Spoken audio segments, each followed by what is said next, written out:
If you walk into a room and instantly feel tension, warmth, discomfort, or calm before anyone even says a word, you might have wondered if you're overthinking or projecting, but psychology says you're not imagining it. Your brain is picking up on information that lives beneath language, and that early. Emotional signal isn't intuition out of nowhere, it's perception operating at a deeper frequency. What's happening is that your nervous system is tuned to social and emotional cues. Research shows some people process environmental signals faster and more thoroughly, which makes mood detection feel automatic. This isn't sensitivity as weakness, it's sensitivity as awareness, a form of emotional intelligence that works quietly and constantly. Your brain is constantly scanning microsignals, facial tension, posture, breathing, rhythm, tone shifts, even silence. Psychology calls this social attunement, and people hide in this trait unconsciously integrate dozens of cues into a single felt sense. So when you say the vibe feels off, your brain has already done complex pattern recognition. It's not magic, it's data integration happening below conscious awareness.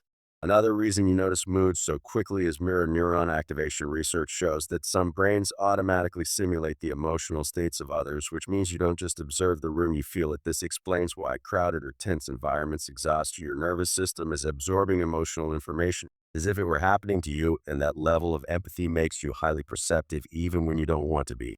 There's also a link to threat detection. If you grew up in environments where emotional shifts mattered, your brain learned to monitor atmosphere for safety. Psychology calls this adaptive hypervigilance, and while it sounds clinical, it's often the reason you can walk into a room and instantly know who's uncomfortable, who's upset, and who's pretending everything is fine. Your awareness formed to protect, not to overwhelm you.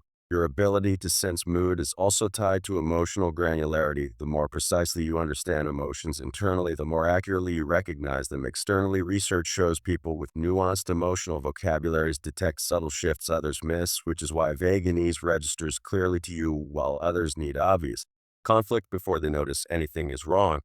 What people call being too sensitive is often advanced emotional regulation. You notice early, so you adjust your behavior, tone, and energy to avoid friction. Psychology says this is pro-social intelligence. You're not reacting, you're preventing. And that's why you often feel responsible for harmony without consciously choosing that role. So if you've ever felt strange for sensing a room before it speaks, remember your brain is wired for depth perception, not surface noise. You read environments the way others read words, and that ability makes you intuitive, aware, and quietly powerful, even if it costs energy. You don't imagine moods, you detect them, and that skill deserves understanding, not dismissal. If this resonates, share it with someone who's always told you you're too sensitive, and let me know in the comments when you last felt a room shift before anyone else noticed.